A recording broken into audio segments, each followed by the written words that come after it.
ওকে, আপনারা অনেকে বিশ্বাস করেন না যে ব্ল্যাক স্পটগুলো রিমুভ করা যায়।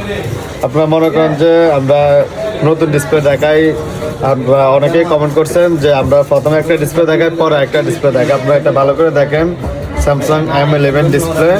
এটা আমরা এখন এই কালো যে দাগগুলো আছে ব্ল্যাক স্পটগুলো, এই ব্ল্যাক স্পটগুলো রিমুভ করবো। দাগগুলো একটু ভালো করে দেখাও। তো সবগুলো দাগ আমরা একটু পরে এখন রিমুভ করবো।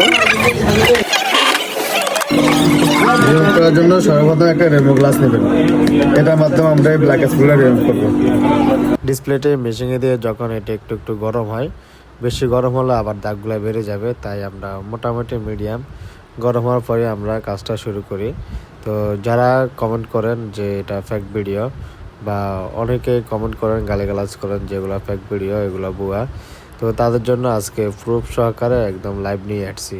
আপনারা যারা বিশ্বাস করেন না যে ব্ল্যাক স্পটগুলো রিমুভ হয় না, দেখেন M11 কিছুক্ষণ আগেই দেখিয়েছি। M11 ব্ল্যাক স্পটগুলো রিমুভ করবে, দেখেন প্রুফ সহকারে দেখেন এটা M11 কিনা। অনেকে ভিডিওতে কমেন্ট করেন যে এটা ফেক ভিডিও বা এগুলা রিয়েল না, আমরা প্রথমে একটা ডিসপ্লে দেখাই পরে একটা ডিসপ্লে দেখাই। আসলে এরকম না, ব্ল্যাক স্পটগুলো রিমুভ হয়। তো দেখেন এই ডিসপ্লেতে কোনো স্কেচ আছে কিনা। এর আগে আপনাদেরকে দেখিয়েছি ডিসপ্লেতে কতগুলো স্পট ছিল নিচে, এখন দেখেন একদম ক্লিন।